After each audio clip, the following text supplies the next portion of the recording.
even though we may be in denial, even though our elders may be in denial, even though our fathers and mothers may not really truly realize because they're not in tune with what's happening. But this is truly what every youth goes through. What every youth goes through. I understand because I'm from you. I'm one of you. I'm not that old, right? I might have a beard, but I'm not that old. I'm very young. Very, very young. Trust me, I am. But I'm not going to tell you how old I am. Anyway, so really, your life is very difficult. And I realize that. And sometimes, as you know, we say, the going gets tough. Yeah? Like the saying goes, the going gets really tough. Sometimes it's very difficult. Your life is very difficult. And to even hold on to a small matter of Islam is like holding on to hot coals. Have you seen hot coals?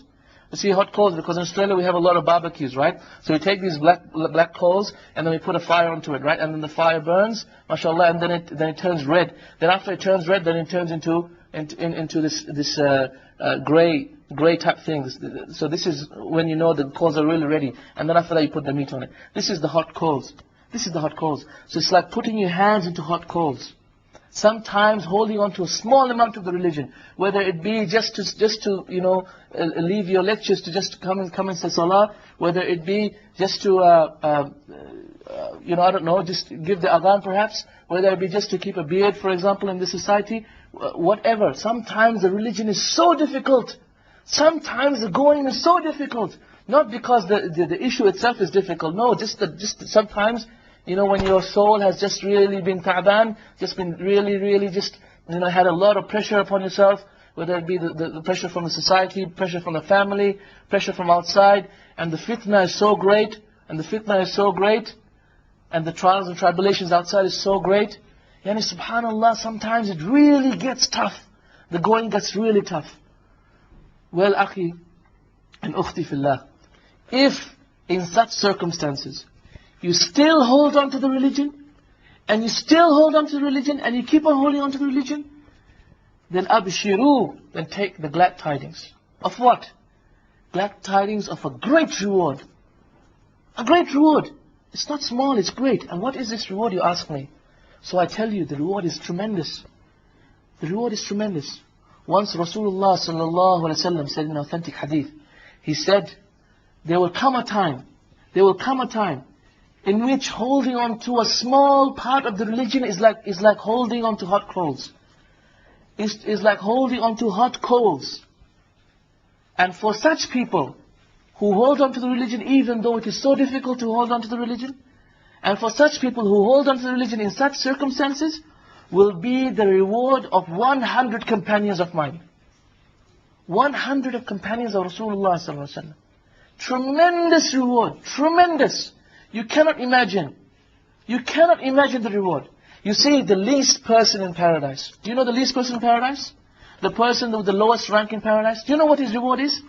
His reward is 10 times, and in another narration 100 times of what this world has. What is in this world, and all that it contains, and 10 times of this, or 100 times of this. Imagine that. This is the least reward in Jannah. The least reward in Jannah. So what is the reward of a companion of Rasulullah? And what is the reward of a person who has 100 times of a companion of Rasulullah? Tremendous reward. Tremendous reward. This is why, akhi, when the going gets tough, know that the reward is also tremendous. Allah subhanahu wa ta'ala knows what you're going through, ya akhi. Allah subhanahu wa ta'ala is closer to you than yourself. Closer to you than yourself. He knows you. He's the one who created you. He knows what you're going through. He knows what you're going through for Him, ya akhi. You're not alone in this knowledge. You're not alone. Allah subhanahu wa ta'ala knows what you're going through. So you must hold on to the knowledge, hold on to the religion. When the going gets so tough, you must still hold on to religion, as tough it may be. For example, you may be, a big lecturer, you may be a big manager at work, and people say, hey, come and have a drink with us, or come and do this with us, and the fitna may be great, and the women may be really inviting. SubhanAllah, if you hold on to the religion, then the reward will be tremendous. But if you did not hold on to the religion, then you are the greatest loser. There is no other loser except you. You are the greatest loser. Naam. Why? Because you have lost such a great reward. What a great loser you are. Tremendous loser you are. But if you held on to the religion, held on and had patience, then your reward would be tremendous. Tremendous. Something we can't even imagine. Something we can't even imagine. And if I started to talk about the rewards in Jannah, about the descriptions of Jannah, and the descriptions of the women in Jannah, and wallahi I can sit here for 2 hours describing the women of Jannah, how her body is. I can describe to you every single thing I know about her. It'll take me 2 hours to describe her. If you were to only know about the rewards in Jannah that awaits the person who holds on to the religion, then no way would you ever leave this religion for anything else. La ya akhi, holding on to the religion would be more beloved to you than to be thrown into a pit of fire. There are 3 things you need to know when the going gets tough. 3 things that you need to know when the going gets tough. The first and most important thing is to be patient. The first and foremost important thing is to be patient upon your religion. You see, when the going gets tough, there's nothing you can do except just sit down, have a drink of water, or, perhaps, Diet Pepsi or something, just to get your system running up again and say, Sabr, Sabr, Sabr. Patience, patience, and patience. There's nothing that you can do except be patient. When it is really tough, and you need to get married, and you're not married, and I know the feeling, when it's really tough, sit down, take a glass of water, and just be patient. And just convince yourself to be patient. The second thing you need to do, you need to do, is to think about the great reward that Allah subhanahu wa ta'ala will give you for being patient. That Allah subhanahu wa ta'ala will give you for being patient. And what is that reward? I just told you the reward. The reward is tremendous. Tremendous. It has no monetary value, ya akhi. It has no finite value that I can give you. You see, we think in finite terms. But Allah subhanahu wa ta'ala talks about in infinite terms. What do I mean by infinite terms? I mean this dunya is finite. You see, 70 years you will live perhaps. But then the akhirah is infinite. It will last forever. How can something that will last forever compare to something that only lasts 70 years? Can it ever compare? It can never compare. Never can this life compare to the hereafter. Never can this life compare to the hereafter. A foot length of paradise is better than what this earth contains and everything in it. What this earth contains and everything in it. Just the khimar, the wrapping of the woman of paradise is better than this earth and all that it contains. Subhanallah.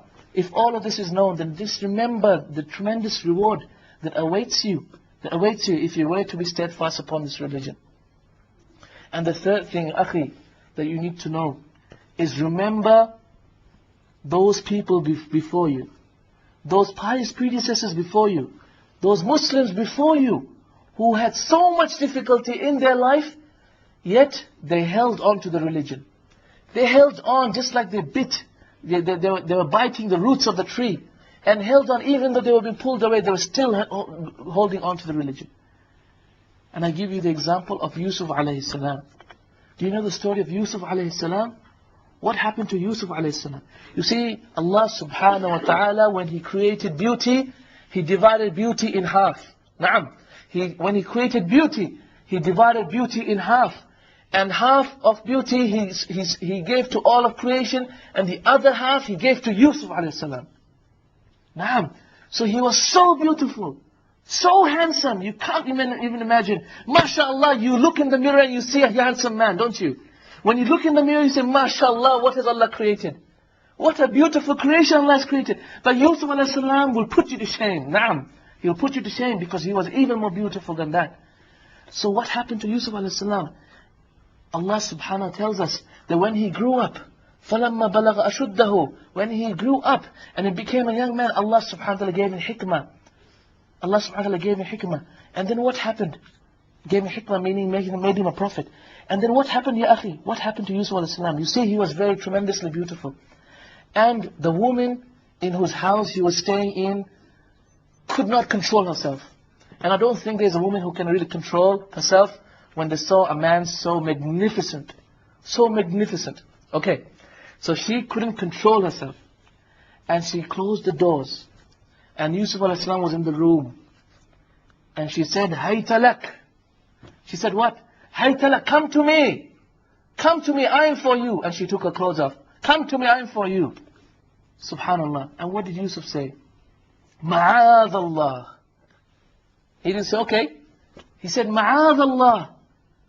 He said, A'udhu Billah. He said, glory be to Allah. Glory be to Allah. And subhanAllah, he remembered Allah subhanahu wa ta'ala at that point.